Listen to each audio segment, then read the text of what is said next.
Talk. Okay,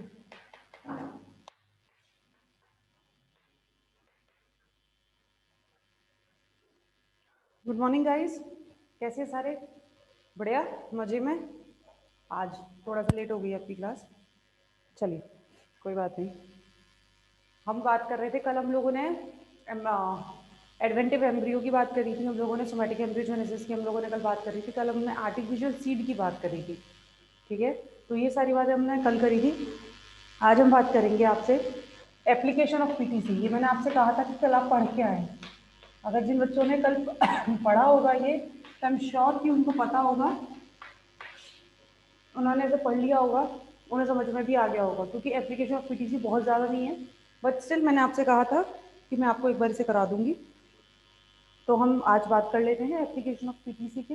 PTC हम लोगों ने पढ़ना शुरू किया, तो पीटीसी का मेन काम क्या था? Plant tissue culture. PTC plant tissue culture, plant tissue culture का मेन काम क्या था? कि एक छोटी सी चीज़ से लेकर हम नंबर ऑफ द प्लांट्स बना सकें। एक प्लांट से एक एक्सप्लांट हम यूज़ करें, किसी भी प्लांट का टिश्यू, सेल, ऑर्गन, कोई भी चीज़ है जिसे एज एन एक्सप्लांट हम यूज़ करें, उससे नंबर ऑफ प्लांट्स हम प्रोड्यूस कर सकें, ठीक है? तो ये उसका मुद्दा था। अब सबसे पहला है इसका PTC, plant propagation by micro propagation।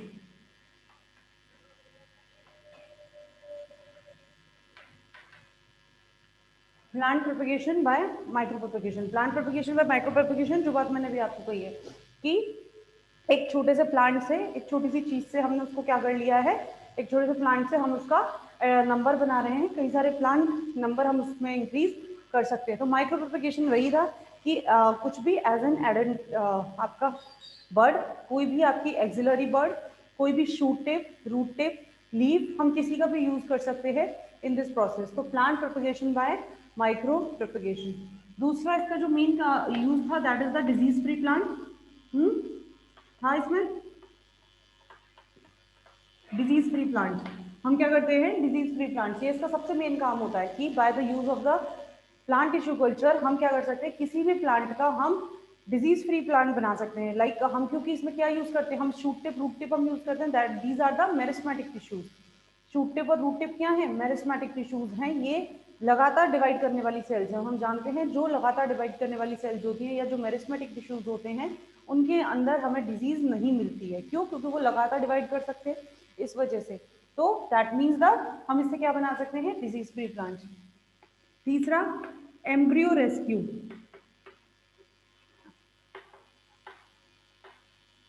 Embryo rescue, embryo rescue क्या होता है?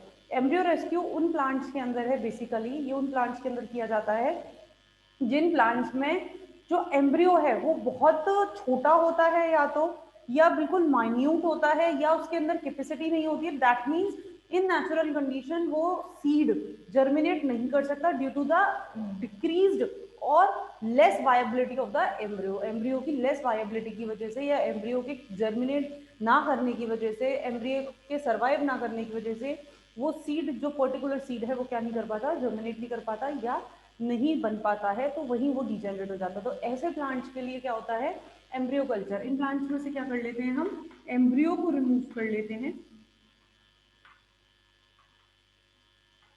ठीक है? एम्ब्रियो रेस्क्यू, तो इन प्लांट्स में से हम क्या कर लेते हैं, एम्ब्रियो को रिमूव कर लेते हैं, और रिमूव करने के बाद उसे न्यूट्रिएंट मीडिया या ग्रोथ मीडिया पे क्या कर लेते हैं, उसको जर्मिनेट कर लेते हैं, ठीक है ना?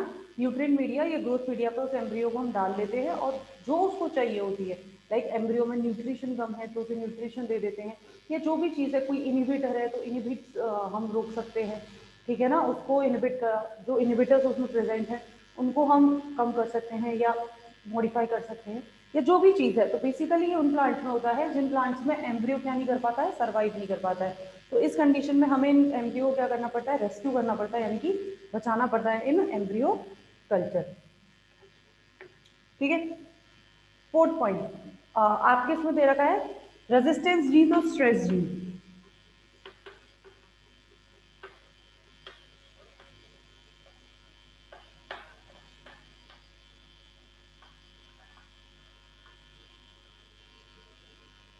रेजिस्टेंस जीन्स और स्ट्रेस जीन्स। रेजिस्टेंस जीन्स और स्ट्रेस जीन्स क्या होते हैं? रेजिस्टेंस जीन्स स्ट्रेस जीन्स होते हैं, कोई प्लांट होता है, कोई प्लांट है, जैसे फॉर एग्जांपल मैं बात करती हूँ आपसे हेलोफाइट्स की, ठीक है। हमने बात करी किसकी? हेलोफाइट्स की। तो हेलोफाइट्स की क्या कंडीशन होती है कि ये हाई सॉल्ट कॉन्सेंट्रेशन में भी ग्रो कर लेते हैं, हाई सॉल्ट कॉन्सेंट्रेशन, ठीक है। हेलोफाइट्स क्या होते हैं? हेलोफाइट्स जो हाई सॉल्ट कॉन्सेंट्रेशन में भी ग्रो कर लेते हैं। तो इन हेलोफाइट्स को क्या करते हैं हम?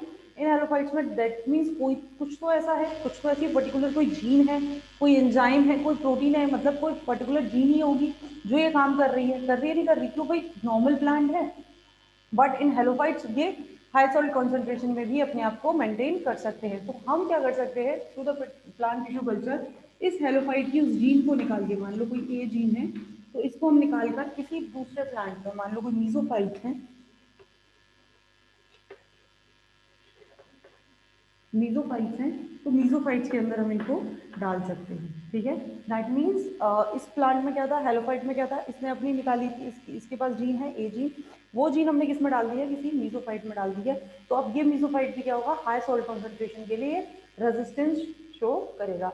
इसके अलावा और कैसे कर सकते हैं हम? इसके अलावा हम ऐसे कर सकते हैं कि मान लो कोई प्लांट है, ए प्लांट है, इसको हमने मीडिया में डाला, ठीक है। जो बैक्टीरिया टॉक्सिन प्रोड्यूस करता है, इनहिबिटर्स प्रोड्यूस करता है, वो हमने इसमें डाला, ठीक है। एक टाइम के बाद बहुत कम कॉन्सेंट्रेशन हमने डाली, मान लो मैंने भी डाली 1 मोलर बस, ठीक है, डाली। तो ये जो प्लांट है ये इसके लिए रेजिस्टेंस बनाएगा, बनाएगा नहीं बनाएगा? धीरे धीरे डेवलप करेगा। इस 1 के लिए करी, फिर मैंने और कॉन्सेंट्रेशन बढ़ा दी, मैंने कर दिया इसको 2 मोलर, फिर इसके, तो धीरे धीरे धीरे धीरे क्या कर रही हूँ मैं? इनहिबिटर्स का, जैसे कि हम लोगों में नहीं होता है वैक्सीन, जैसे हम कहते हैं हम लोगों में वैक्सीन होती है, हम लोग वैक्सीनेशन करते हैं, करते नहीं करते? तो वैक्सीनेशन क्या है, वैक्सीन क्या है, आप सबने पढ़ा है। वैक्सीन क्या होता है? Inactive form of the disease particles, जैसे कोई फंगस है, कोई वायरस है, कोई बैक्टीरिया है जिसके लिए हम लोग वैक्सीन ले रहे हैं, तो उसका क्या होता है? इनएक्टिव फॉर्म, ठीक है, या बैक्टीरिया का इनएक्टिव फॉर्म या उसके टॉक्सिन का इनएक्टिव फॉर्म हमारी बॉडी में जाता है, और तो हमारी बॉडी क्या करती है? उसके उसके अगेंस्ट में पहले से क्या बना लेती है? रेजिस्टेंस जीन बना लेती है, मेमोरी जीन्स, मेमोरी प्रोटीन्स बना लेती है, जिससे कि इन केस अगर वो हमें अफेक्ट करता है तो our body will be ready for that, हमारी बॉडी क्या रहती है? उसके लिए रेडी रहती है। तो सेम इसमें कर रहे हैं, हमने क्या किया? कोई प्लांट है, इस प्लांट को क्या किया हमने? बैक्टीरियल टॉक्सिन से एक स्मॉल अमाउंट में हमने क्या किया? इसको कल्चर किया, तो धीरे धीरे ये क्या करेगी? इसके लिए रेजिस्टेंस बनाएगी। फिर हमने धीरे धीरे क्या किया? उसकी डोज को हमने बढ़ा दिया, क्योंकि एक साथ हम प्लांट में नहीं बढ़ा सकते, प्लांट में मर जाता है, ठीक है ना, क्योंकि उसकी इतनी ज़्यादा मेटाबॉलिक एक्टिविटी नहीं होती है। तो हमने क्या किया? उसका धीरे धीरे हमने उसकी डोज को बढ़ाया है, और धीरे धीरे हम जैसे उसकी डोज को बढ़ाते जाते हैं, एक टाइम के बाद प्लांट क्या कर लेता है? उसके लिए रेजिस्टेंस शो या रेजिस्टेंस डेवलप कर लेता है। तो थ्रू पीटीसी हम क्या कर सकते हैं? रेजिस्टेंस जीन्स या स्ट्रेस जीन्स को हम इसके अंदर, प्लांट के अंदर कल्चर कर सकते हैं, ठीक है। इसके अलावा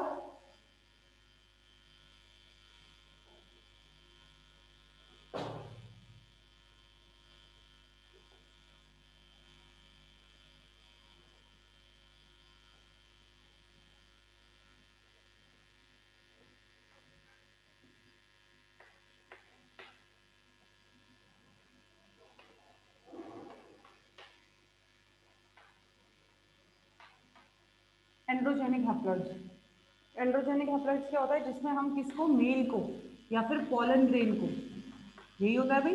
बता चुकी हूँ मैं आपसे, आपसे हम लोगों ने एम्ब्रियोजेनेसिस पे बात किया था। तो बेसिकली क्या है?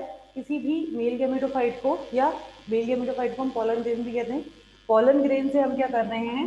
हम प्लांट्स डेवलप कर रहे हैं, ठीक है। तो ये कैसा होता है? हैप्लॉइड होता है, दैट मीन्स डेवलप प्लांट भी क्या होता है? हैप्लॉइड होता है। तो जो एक बात बताओ कि वैसे तो ये बहुत वीक होते हैं, क्योंकि हैप्लॉइड होते हैं तो वीक होते हैं, नॉन वायबल होते हैं, यानी कि बहुत ही मुश्किल से सर्वाइव करवाते हैं। लेकिन अगर ये सर्वाइव कर जाए, नेचुरल कंडीशन में तो कर नहीं सकते, हम जानते हैं नेचुरली तो ये बन ही नहीं सकता। हैप्लॉइड प्लांट बन सकते हैं क्या नेचुरली? तो नेचुरली तो ये पॉसिबल नहीं है। लेकिन हमने क्या किया? पीटीसी के द्वारा इसको पॉसिबल किया है, पीटीसी के द्वारा हमने इसको बनाया। ऐसा नहीं है कि बना ही नहीं है। गुहा एंड माहेश्वरी, गुहा एंड माहेश्वरी हमारे दिल्ली यूनिवर्सिटी से ही पढ़े साइंटिस्ट हैं ये हमारे, गुहा एंड माहेश्वरी, इन्होंने सबसे पहले एंड्रोजेनिक हैप्लॉइड्स प्लांट डेवलप किए थे, ठीक है।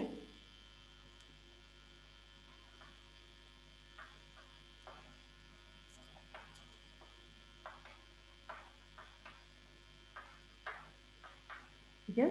गुहा एंड माहेश्वरी, इन्होंने ही सबसे पहले क्या किए थे, एंड्रोजेनिक हैप्लॉइड प्लांट्स डेवलप किए थे। तो पॉलन ग्रेन है, कोई मेल गैमेटोफाइट है, उसको हमने किस में डेवलप किया है, प्लांट में डेवलप किया है। तो पॉलन ग्रेन क्या है, हैप्लॉइड है, तो उसमें इससे डेवलप होने वाला प्लांट भी क्या होगा, हैप्लॉइड होगा। दैट मीन्स ये भी कैसा है, वीक होगा, और ये वीक होगा, नॉन वायबल होगा, बहुत मुश्किल होगा इसको जनरेट करना, इसको डेवलप करना। बट अगर इनकेस ये डेवलप हो जाता है तो it is very helpful in the crop improvement. क्यों? क्योंकि पहली बात तो क्या होता है कि हैप्लॉइड प्लांट है, तो आप इसके अंदर कोई भी इसके अंदर आप ट्रांसफर करें, कोई भी आप इसके अंदर कोई भी अलग करें, मतलब इसकी कोई भी जीन है उसको आप अलग करें, उसको डिस्क्रिमिनेट करें, उसके बारे में स्टडी करें, तो बहुत इजीली आप स्टडी कर सकते हैं। बट बिल्कुल सही बात है। क्यों? क्योंकि अगर जीनोटाइप आपका डिप्लॉयड होता है, दो जीन्स हैं उसके अंदर, तो हम डिप्लॉयड प्लांट्स में हमें नहीं पता है कि हमने जो म्यूटेशन उसको दिया है या जो हम डिफरेंस करना चाहते हैं वो डिफरेंस किस जीन में हुआ है। ठीक है, क्योंकि वो क्या होता है, डिप्लॉयड होता है। But in haploid plants it is very easy to study, उसको स्टडी करना, उसको डिस्क्रिमिनेट करना, उसके बारे में बात करना बहुत ईजी हो जाता है, किसमें, हैप्लॉइड प्लांट्स में। तो haploid plants is very useful in the crop improvement, इसको क्रॉप इम्प्रूवमेंट में बहुत यूज आता है। ठीक है, जीनोटाइप स्टडी या जीनोटाइप चेंज में ये बहुत ज़्यादा इस्तेमाल होता है। ठीक है, तो हम कह सकते हैं कि एंड्रोजेनिक हैप्लॉइड्स हम किससे बना रहे हैं, androgenic haploid and their use in crop improvement. It is both is use in the, आपका किस में यूज आता है, ये आपके दोनों चीज आपकी यूज आती है किसमें, प्लांट्स में, पीटीसी के द्वारा पॉसिबल है। ठीक है,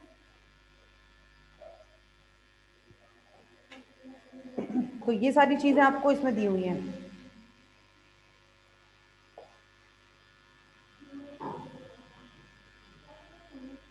ठीक, इसके अलावा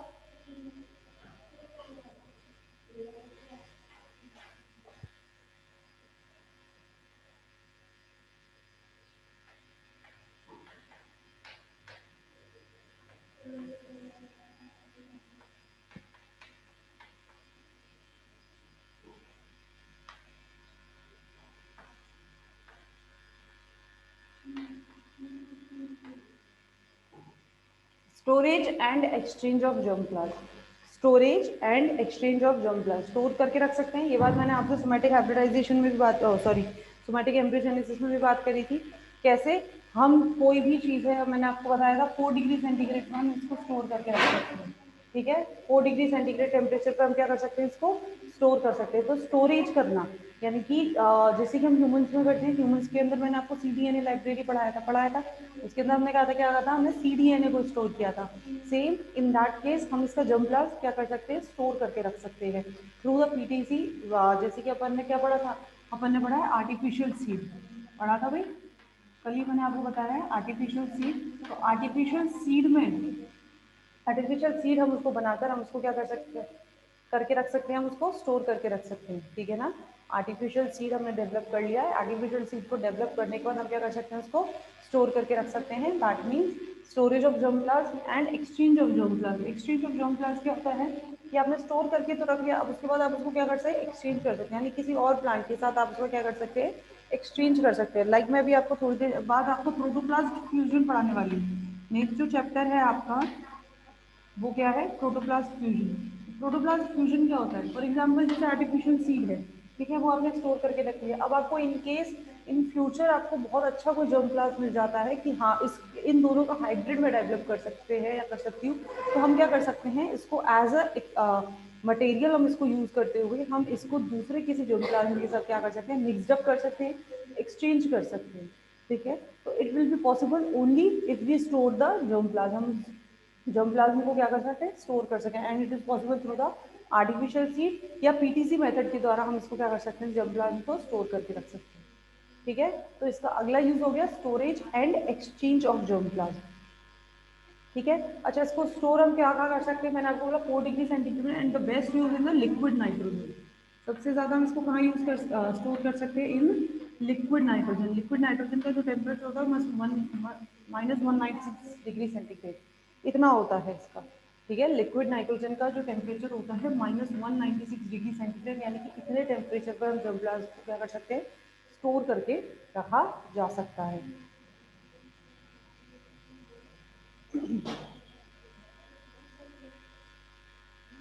ठीक है। इसके अलावा फिर डेवलपमेंट ऑफ सोमैटिक एम्ब्रियो, ये भी हम कर ही चुके हैं कल, इसके बारे में तो क्या बात करें।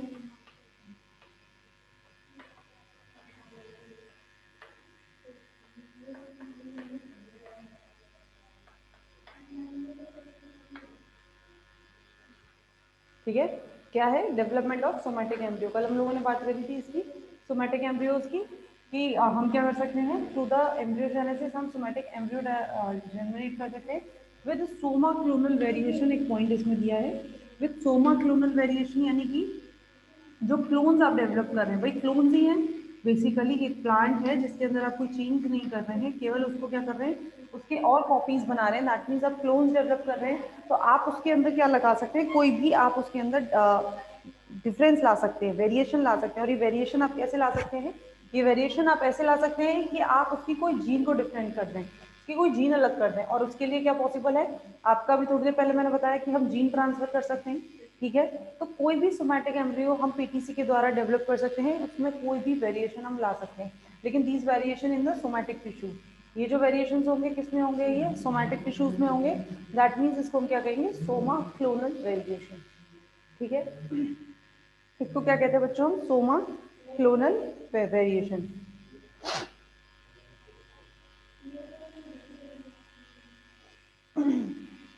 ठीक, तो ये कुछ इसके एप्लीकेशन है बच्चों, किसके, पीटीसी के एप्लीकेशन है। ठीक है, किसके एप्लीकेशन है, ये आपके पीटीसी के एप्लीकेशन। चलिए,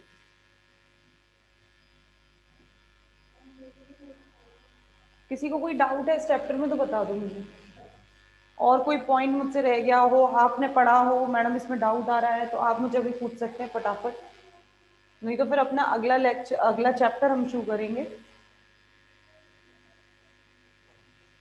कोई डाउट नहीं है भाई किसी को, होशियार होते जा रहे हो तुम लोग, क्या बात है।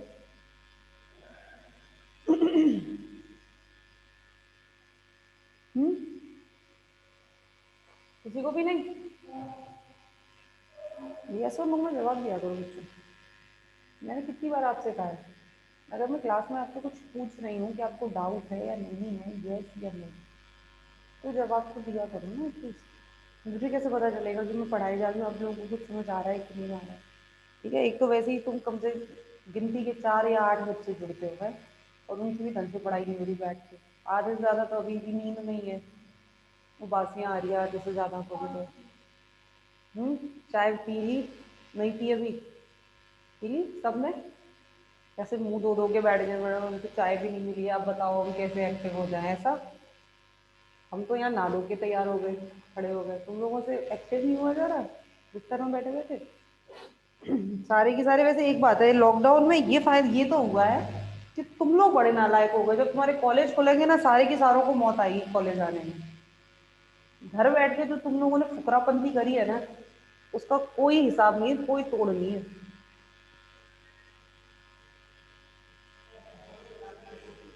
चलिए,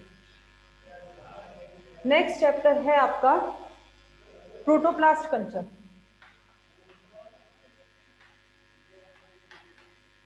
क्योंकि हम कल्चर ही कल्चर पढ़ेंगे इसके अंदर।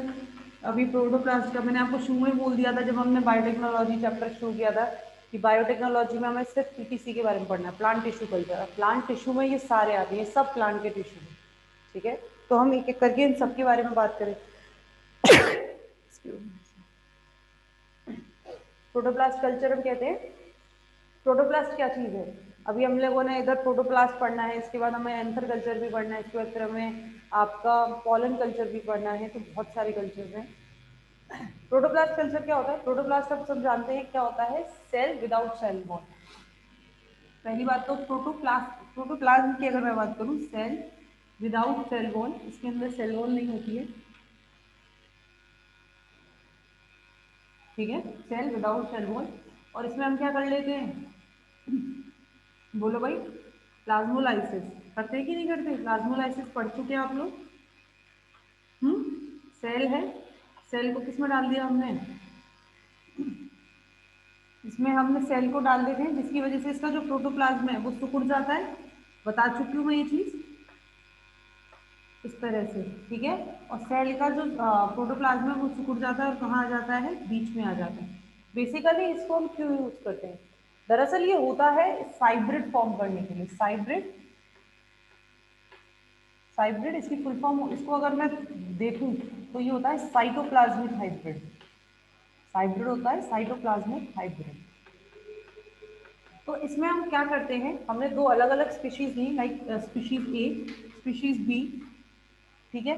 दो स्पीशीज ली, दोनों स्पीशीज का हमने क्या किया, दोनों स्पीशीज की अलग अलग सेल्स हैं, इसका प्रोटोप्लाज्म अलग कर लिया, इसका प्रोटोप्लाज्म हमने ऐसे अलग कर लिया, और दोनों के प्रोटोप्लाज्म को क्या कर देते, फ्यूज कर देते।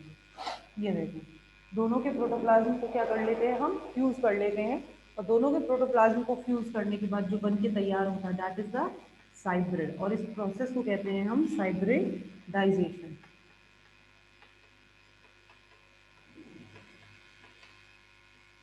ठीक है, ये जो बन के तैयार होता है इसको हम कहते हैं कि साइब्रिड, और इस प्रोसेस को कहते हैं हम बच्चों साइब्रिडाइजेशन। ठीक है, इसके अंदर साइटोप्लाज्मिक जीन्स जो होती हैं बच्चों, जो साइटोप्लाज्मिक जीन्स होती हैं वो दोनों की होती हैं। लाइक अगर मैं इस प्रोसेस की बात कर रही हूँ तो इसके लिए ए और बी दोनों की साइटोप्लाज्मिक जीन्स है, ठीक है ना। साइटोप्लाज्मिक जीन्स दोनों की होती हैं, लेकिन न्यूक्लियर जीन, लेकिन न्यूक्लियर जीन किसी एक की ही होती है। न्यूक्लियर जीन दोनों का नहीं होता, न्यूक्लियर जीन केवल एक का ही होता है। ऐसा हम लोगों ने किस में देखा है, ऐसा हम लोगों ने नॉर्मली भी देखा है, ह्यूमंस में भी देखा है, एनिमल्स में भी देखा है, और बाकी के प्लांट्स में भी देखा है कि नहीं देखा है। भाई क्यों हम डॉली शिप तैयार नहीं किए, क्या है डॉली शिप, बोलो। आई गेस आपको याद होगी डॉली शिप क्या होती है। डॉली शिप, डॉली शिप में भी तो यही क्या है, एक का हमने क्या लिया, स्पर्म लिया है, एक का हमने एग लिया है कि नहीं लिया है। बस इसमें क्या हो जाता है, साइटोप्लाज्म एक का होता है और न्यूक्लियस दोनों के होते हैं। न्यूक्लियस हमने दोनों के यूज किया, इसमें न्यूक्लियस केवल एक का लेते हैं, एक का न्यूक्लियस लेते हैं, साइटोप्लाज्म हम केवल हम दोनों के लेते हैं, साइटोप्लाज्म। क्लियर है, तो ये होता है बच्चों प्रोटोप्लाज्म फ्यूजन। प्रोटोप्लाज्म फ्यूजन में हमने क्या किया है, दोनों के प्रोटोप्लाज्म को फ्यूज किया है। ठीक है,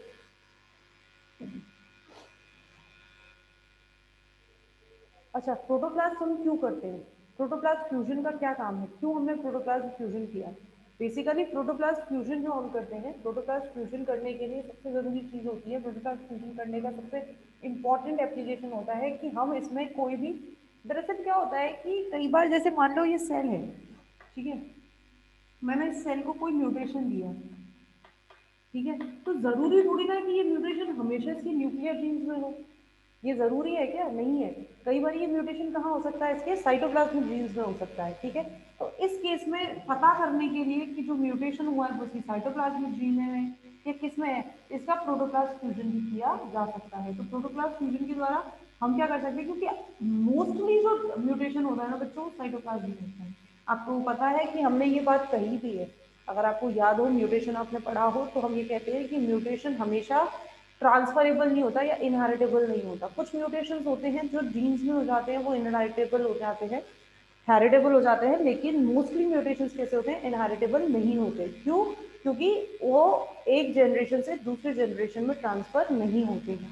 तो इसलिए वो क्यों क्यों नहीं हो रहे, क्योंकि वो किसमें हो रहे हैं, साइटोप्लाज्म में हो रहे हैं। तो हम ये कह सकते हैं थ्रू द प्रोटोप्लाज्म फ्यूजन हम क्या कर सकते हैं, इसमें होने वाले म्यूटेशंस का, होने वाले डिफरेंसेस का हम इसमें क्या कर सकते हैं, इसकी स्टडी कर सकते हैं। तो इसीलिए प्रोटोप्लाज्म फ्यूजन किया जाता है। ठीक है, अच्छा प्रोटोप्लाज्म फ्यूजन कैसे कर सकते हैं, प्रोटोप्लाज्म फ्यूजन कैसे किया जा सकता है उसके बारे में बात करें तो प्रोटोप्लाज्म फ्यूजन करने की टेक्निक्स होती हैं। सबसे पहले बात करें टेक्निक्स,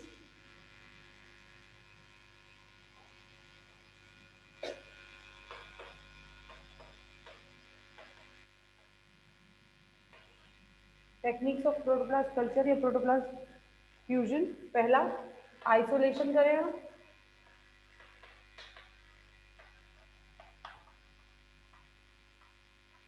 क्या क्या चीजें आपको करनी पड़ेंगी। सबसे पहले तो जिन दो सेल्स के बीच में आप प्रोटोप्लास्ट फ्यूजन करना चाहते हैं उनमें से आप क्या करें, उसके प्रोटोप्लास्ट को आइसोलेट करें। देन उसके बाद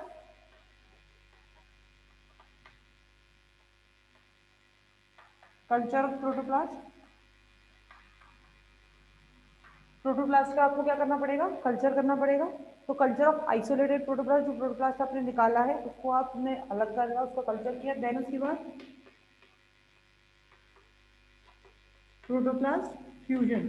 अब आप क्या कर देंगे, दो स्पीशीज है भाई ए और बी, जैसे ए है और बी है, तो बी का आपने सेल जो सेल आपने लिया है ए सेल से जो आपने प्रोटोप्लास्ट निकाला है, वो सबसे पहले आप क्या करेंगे, इसका कल्चर करेंगे। ठीक है, क्यों? क्योंकि ये आपने कितने अमाउंट में निकाला है वो पता नहीं ना, कितने अमाउंट में आपको निकला है, तो आपको क्या करना पड़ेगा, इसका अमाउंट इंक्रीज करना पड़ेगा।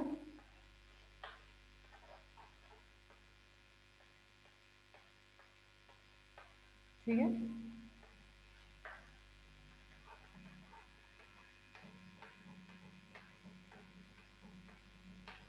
ठीक है, अमाउंट इंक्रीज करा। अब आपको क्या करना पड़ेगा, इसमें प्रोटोप्लास्ट का फ्यूजन करना पड़ेगा। ठीक है, तो तीसरा स्टेप क्या हो जाता है आपका, प्रोटोप्लास्ट फ्यूजन। प्रोटोप्लास्ट फ्यूजन के बाद selection and culture of fused protoplast. Selection and culture of fuse protoplast, जो प्रोटोप्लास्ट फ्यूज हो गए, ए स्पीशीज और बी स्पीशीज दोनों के प्रोटोप्लास्ट आपने निकाल लिए। अब आपने इनको क्या कर दिया है, फ्यूज कर दिया। दोनों को क्या कर दिया आपने, फ्यूज कर दिया। तो फ्यूज करने के बाद जो फ्यूज हो गए हैं उनको आप क्या कर लेंगे, सिलेक्ट कर लेंगे। मान लो ये चार हैं, चार में से ये दो हैं जो क्या हो गए, फ्यूज हो गए। ज़रूरी नहीं है सारे के सारे फ्यूज हो जाए, तो जो फ्यूज हुए हैं उनका आपको सिलेक्शन करना है, उनका कल्चर करना है। अब कैसे पता करते हैं कौन सा हुआ है नहीं हुआ, वो हम आगे बात करेंगे। तो फिलहाल ये चार टेक्निक्स होती हैं जो हमें देखनी पड़ती हैं। आइसोलेशन ऑफ प्रोटोप्लास्ट, प्रोटोप्लास्ट को आइसोलेट करना। दूसरा, कल्चर ऑफ प्रोटोप्लास्ट, प्रोटोप्लास्ट का कल्चर करना। तीसरा, प्रोटोप्लास्ट फ्यूजन, कल्चर प्रोटोप्लास्ट को दोनों को फ्यूज करना। और चौथा, selection and culture of fuse protoplast, जो प्रोटोप्लास्ट फ्यूज हो गया है उसको सिलेक्ट करना और उसका कल्चर करना। तो ये चार टेक्निक्स होती हैं। क्लियर?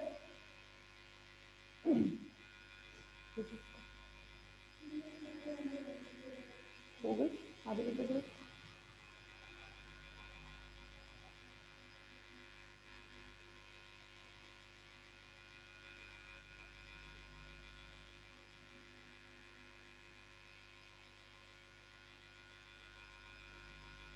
चलिए, ठीक है, तो ये चार टेक्निक्स आपको समझ में आई। अब एक एक करके एक एक टेक्निक की बात करनी है। सबसे पहले है आइसोलेशन ऑफ प्रोटोप्लास्ट।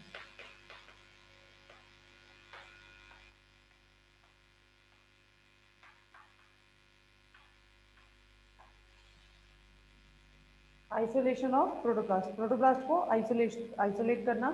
दो मेथड हो सकते हैं। पहला, मैकेनिकल मेथड,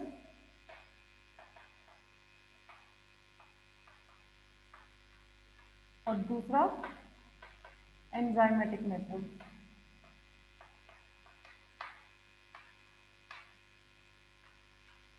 ठीक है, दो मेथड हो सकते हैं, मैकेनिकल मेथड और एंजाइमेटिक मेथड। सबसे पहले बात करें हम इसके मैकेनिकल मेथड की।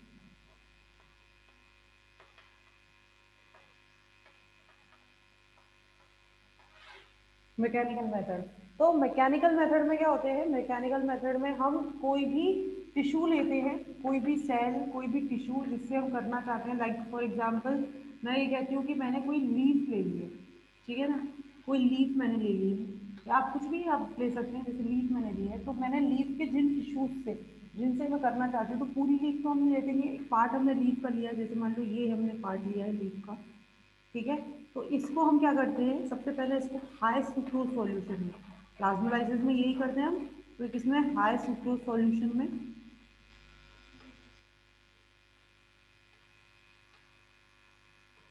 हाई सुक्रोज सॉल्यूशन में मैंने इसको डाल दिया। चलिए पहले रिज्वाइन कर लीजिए बच्चों क्लास।